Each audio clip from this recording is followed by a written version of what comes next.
In this video, I'll talk about ecosystems. So we'll go through what an ecosystem actually is. We'll define the ecosystem. We'll also talk about different components that make up ecosystems. So for example, we'll talk about abiotic and biotic factors and the mineral cycles, but just briefly in terms of what they are, and we'll go through them in more detail soon. And we'll also talk about understanding why conserving different components of the ecosystem is important for its survival, right? So these abiotic and biotic factors and the mineral cycles, all important to make sure the ecosystems can survive for many decades and centuries and millennia, not just for a couple of years. All right, so quite simple definition of ecosystem is a biological community. So basically all living things within a certain area. So biological community of interacting organisms and their physical environment. That's important. So it's not just living things, but also the non-living things which are within that space. Now, it's important that an ecosystem is usually defined by some kind of geographical location. So an ecosystem has boundaries. Now, what those boundaries are is completely up to our definition. So for example, we could say that this pond here, I shouldn't be using yellow, I should be using blue. This pond here is an ecosystem, right? In that pond, obviously we have things in the water that would be part of the ecosystem. We would have things just around the pond. So for example, the grass, the frogs, the flies, all of those be part of that ecosystem. So the pond, in this case, is our ecosystem. We could have the classroom be our ecosystem, or the school be the ecosystem, or all of Australia be an ecosystem. So depending on what we define the boundaries to be, is our ecosystem, right? So in the world there are some main types of ecosystems, and those are the ones you'll be looking at in more detail. So for example, in parts of South America and Africa and Asia, we have the rainforest, right? Then we have things like the savanna. In Africa, we have deserts in Australia, Africa, Asia, and America. We have grasslands in different places. Tundra, which is kind of more Arctic as in it's quite cold there. Temperate forests, which we have here in the east coast of Australia. So it's different ecosystems. Each of you groups will choose one of those ecosystems to look into more detail. But again, the idea of ecosystems is we have some kind of location, and we're looking at all of the living things that are within that location.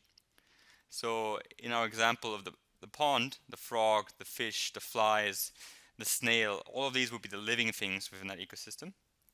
We would also have our non-living things. These are called abiotic factors, and we'll go into that into more detail in the next video.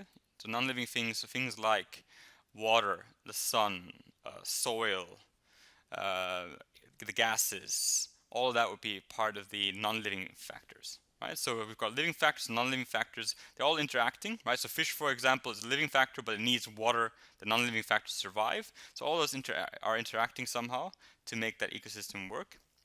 And the other thing I want to go into more detail, and I'll talk about that more in the next video, is the mineral cycles.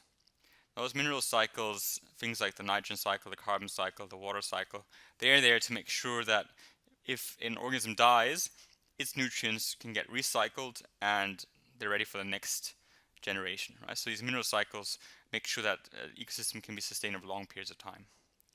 Now, if you look at our learning intentions, right, you should know what an ecosystem is, right? So basically, we have these geographic boundaries.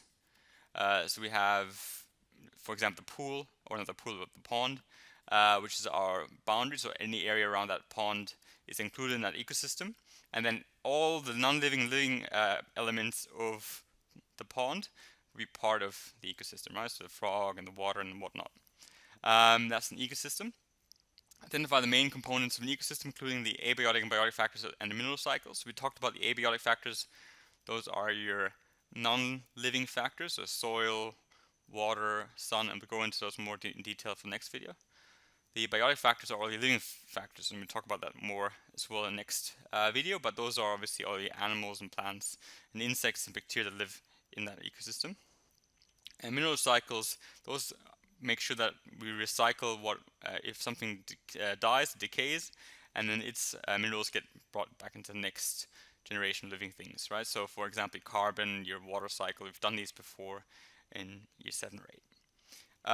And to understand why conserving different components of an ecosystem is important for its survival, right? So if all the abiotic factors are gone, so if the soil is gone, the water is gone, the sun is gone, obviously the biotic factors will not be able to survive, right? So sun is important, the sun is gone, well, nothing can live at the moment. So they all are intertwined, and that's what we'll, again, go through in more detail in these videos, plus in class as well.